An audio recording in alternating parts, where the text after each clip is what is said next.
Bismillahirrahmanirrahim. Assalamualaikum warahmatullahi wabarakatuh. Alhamdulillah, wassalatu wassalamu ala rasulillah wa ala alihi wa ashabihi wa mawalah wa ba'd. Pemirsa setia TV yang dirahmati oleh Allah Subhanahu wa taala.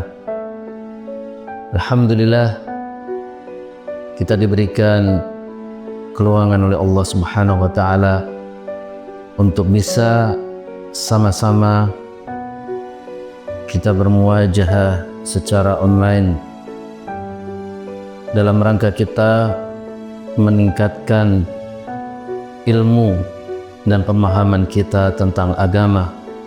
Semoga Allah Subhanahu wa taala memberikan kepada kita kebaikan-kebaikan. Pemirsa setia TV yang dirahmati oleh Allah Subhanahu wa taala. Salah satu tuntutan Islam kepada setiap muslim adalah hendaklah muslim itu menjadi seorang muslim yang peka terhadap lingkungan. Seorang muslim yang tidak cuek dengan apa yang terjadi di sekeliling hidupnya. Ketika melihat kemungkaran atau ketidakberesan, muslim yang baik akan terbuka untuk melakukan perbaikan, karena dia mencintai lingkungannya sebagaimana dia mencintai dirinya sendiri. Dia tidak senang lingkungannya rusak sebagaimana dia tidak ingin ada kerusakan pada dirinya.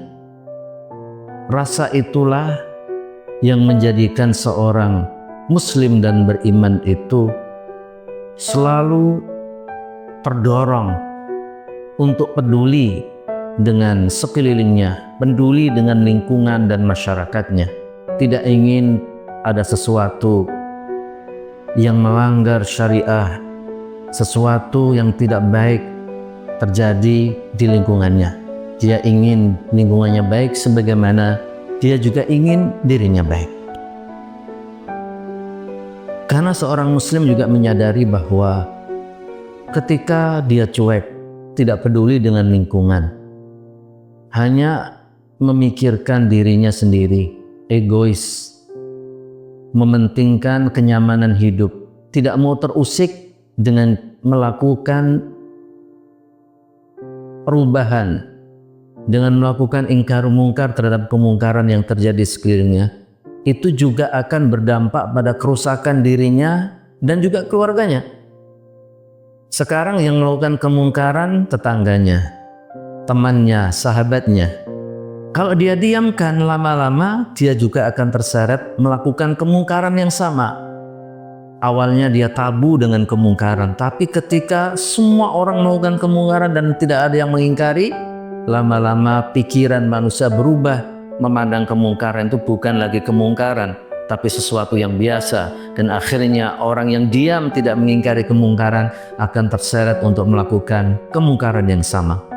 Juga berangkat dari kesadaran bahwa kemungkaran yang terjadi di lingkungan ketika didiamkan, kehancurannya, dampak kehancurannya juga akan menimpa dia meskipun dia tidak melakukan kemungkaran itu.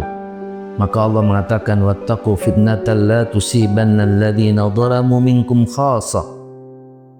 Dan waspadailah terjadinya fitnah, kerusakan yang menimpa bukan hanya kepada orang-orang yang melakukannya, tapi juga termasuk menimpa orang-orang yang mendiamkan kemungkaran itu terjadi. Di dalam hadis Rasulullah SAW juga mengilustrasikan orang-orang yang mendiamkan kemungkaran, maka mereka yang mendiamkan juga lama-kelamaan akan hancur bersama orang yang melakukan kemungkaran. Rasulullah mengilustrasikan dengan sekelompok manusia yang hidup di kapal. Ada sebagian mereka yang hidup di atas kapal, ada yang hidup di bawah kapal, ada yang berada di dek bawah, ada yang berada di dek atas. Orang-orang yang berada di dek bawah tentu ketika mau mengambil air akan melewati orang-orang yang ada di atas. Orang-orang yang ada di bawah ketika mau mengambil air dari sungai atau dari laut tentu harus naik ke atas melewati orang-orang yang ada di atas. Tapi jika orang-orang yang di atas tidak mau terusik gara-gara orang-orang yang ada di bawah selalu naik ke atas ketika mengambil air, maka lama-lama orang-orang yang ada di bawah berpikir, bagaimana kalau kita ngelobangin bagian bawah perahu sehingga kita bisa langsung ngambil air dari bawah, tidak harus naik ke atas. Maka jika orang yang ada di atas mendiamkan apa yang akan dilakukan oleh orang bawah ngelobangin perahu, maka yang tenggelam bukan hanya orang yang ada di bawah, juga yang tenggelam orang-orang yang ada di atas. Itu perumpamaan yang Rasulullah SAW buat bagi orang-orang yang hidup saling cuek, tidak saling mengingkari kemungkaran yang terjadi di lingkungannya, bahwa dampaknya akan menimpa semuanya. Aku qouli hada wa astaghfirullah li wa lakum. Assalamualaikum warahmatullahi wabarakatuh.